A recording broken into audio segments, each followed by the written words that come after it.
Quem foram os sumos sacerdotes Anás e Caifás?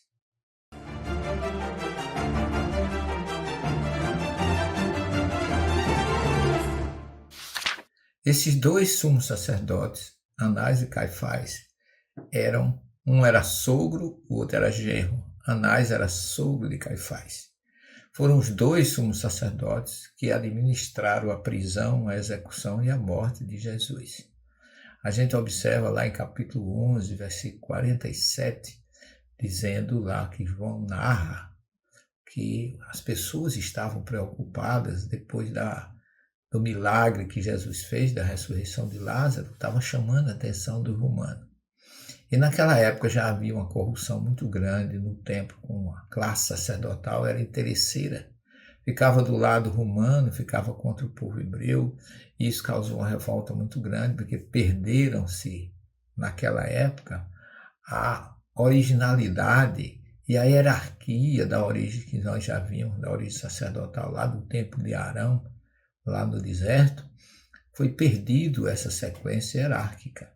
E o sumo sacerdote, a partir do Império Romano, quando invadiu Israel, que na época de Jesus já fazia mais de 60 anos que eles oprimiam aquele povo, naquela época o sumo sacerdote era nomeado politicamente por Roma.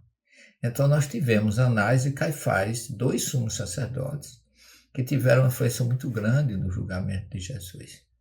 Lá em Jerusalém, ainda hoje, a gente visita a casa de Caifás, onde Jesus foi, depois de preso no Monte das Oliveiras, foi levado e ali passou a noite assistindo o seu próprio julgamento, preso ali entre os animais.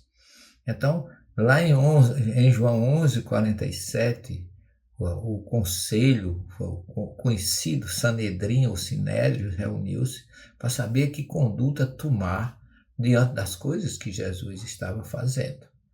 Então, Caifás, ele diz assim: vocês não sabem o que está acontecendo.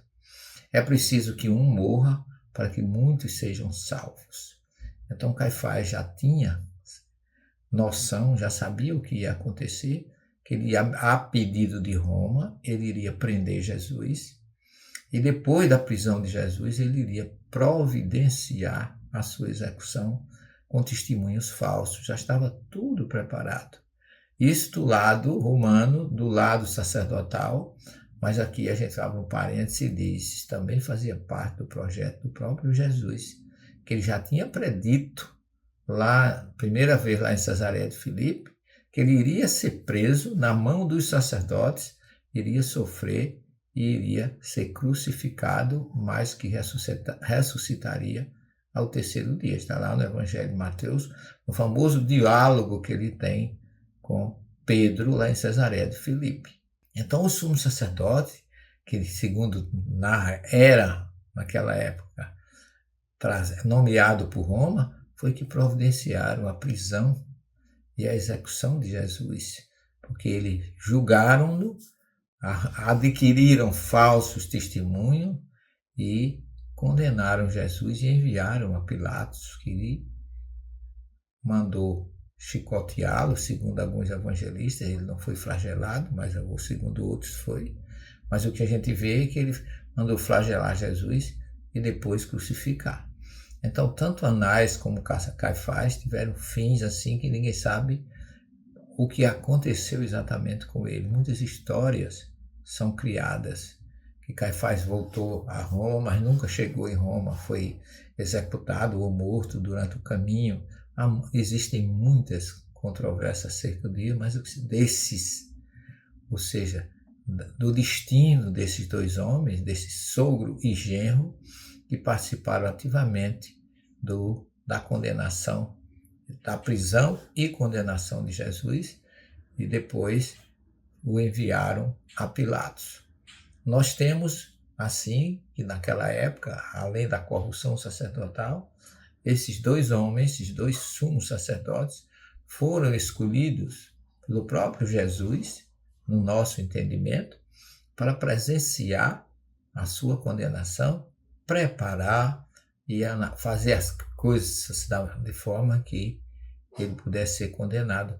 É tanto que ele pergunta se Jesus é rei, como o próprio Pilatos pergunta, e Jesus diz, tu disseste, e ele considerou isso blasfêmia, e foi um dos motivos que Jesus foi falsamente condenado à morte. Se inscreva no nosso canal e muita paz para você. Deixe o seu like e até uma próxima oportunidade. Jesus conosco sempre. Inscreva-se no canal e fique por dentro da comunicação em prol de um planeta de regeneração.